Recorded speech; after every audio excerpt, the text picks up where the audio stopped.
Hello student, मैं सृष्टि त्रिपाठी और आज के इस वीडियो में आप लोग का स्वागत है।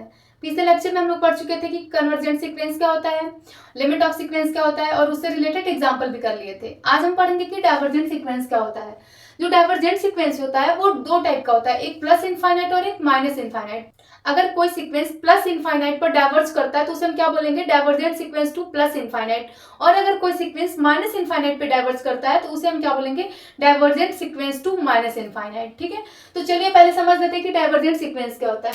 हम जानते हैं कि किसी भी सीक्वेंस के पास एक डोमेन होता है और एक कोडोमेन होता है। तो डोमेन क्या है, ये डोमेन हो गया और ये कोडोमेन हो गया। ठीक है, अब देखिए जो डोमेन होता है हमारा वो क्या होता है, सेट ऑफ नेचुरल नंबर, और जो कोडोमेन होता है वो सेट ऑफ रियल नंबर होता है। ठीक, अब हम यहाँ पर जब मैपिंग कराएंगे तो ये सीक्वेंस एन दे रखा है। ठीक है, अब देखिए ये जो सेट ऑफ नेचुरल नंबर है, अब हम इसमें नेचुरल नंबर पुट करेंगे 1 2 3 एन एंड सो ऑन।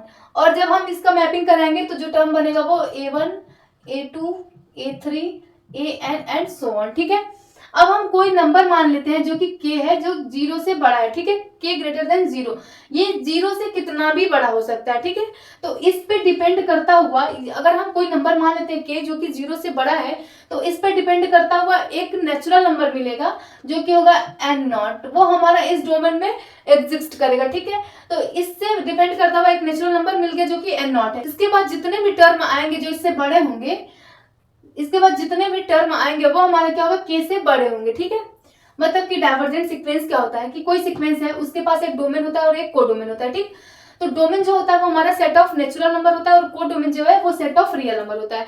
अब इसमें हम नेचुरल नंबर पुट करेंगे 1 2 3 एंड फिर एंड सो ऑन आ गया। ठीक है, जिसका हम मैपिंग कराएंगे तो जो टर्म बनेगा वो a1 a2 an and so on आ गया। ठीक, अब जो हम कोई एक नेचुरल नंबर मानते हैं जो कि k है, वो 0 से बड़ा है, वो कितना भी बड़ा हो सकता है। ठीक, तो इस पे जो ये k है इस पे डिपेंड करता हुआ एक नेचुरल नंबर मिलेगा यहाँ पर जो कि n0 होगा। ठीक, इसके बाद जितना भी टर्म आएगा वो हमारा k से बड़ा होगा। तो इस प्रकार के सीक्वेंस को हम क्या बोलेंगे कि वो डाइवर्जेंट सीक्वेंस है। ठीक, अब डाइवर्जेंट सीक्वेंस भी दो प्रकार का होता है, एक प्लस इनफाइनाइट एक माइनस इनफाइनाइट। तो ये फिगर तो समझने के लिए था। अब एग्जाम में अगर आएगा डाइवर्जेंट सीक्वेंस क्या होता है तो हम उसका डेफिनेशन कैसे लिखेंगे, तो चलिए समझ लेते हैं।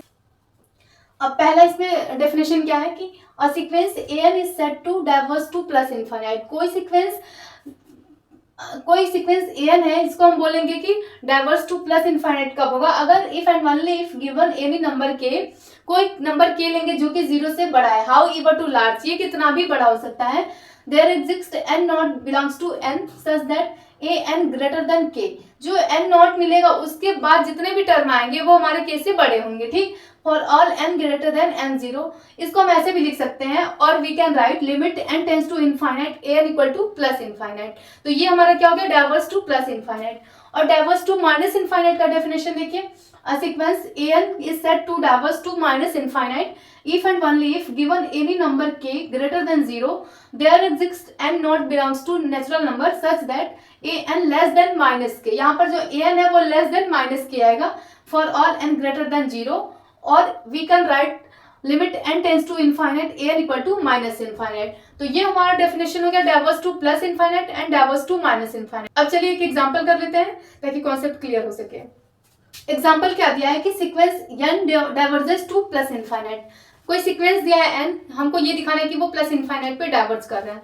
तो चलिए लिखते हैं कि गिवन दैट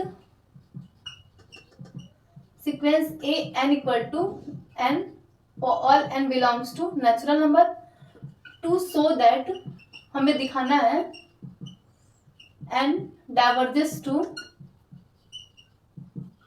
प्लस इनफाइनाइट। ठीक है, तो अब हम क्या लिखेंगे कि limit n tends to infinite an equal to limit n tends to infinite an की जगह पर क्या है, n दिया है। ठीक, तो हम यहाँ पर n लिखेंगे।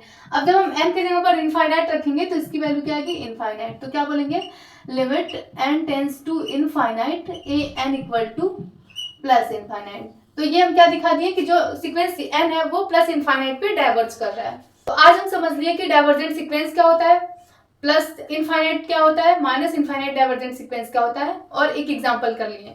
तो आज इतना ही रहने देते हैं, फिर कल इससे रिलेटेड और भी एग्जांपल करेंगे ताकि कॉन्सेप्ट क्लियर हो सके। तो आज के वीडियो में बस इतना ही, फिर मिलेंगे कल नए वीडियो के साथ। Thanks for watching my video.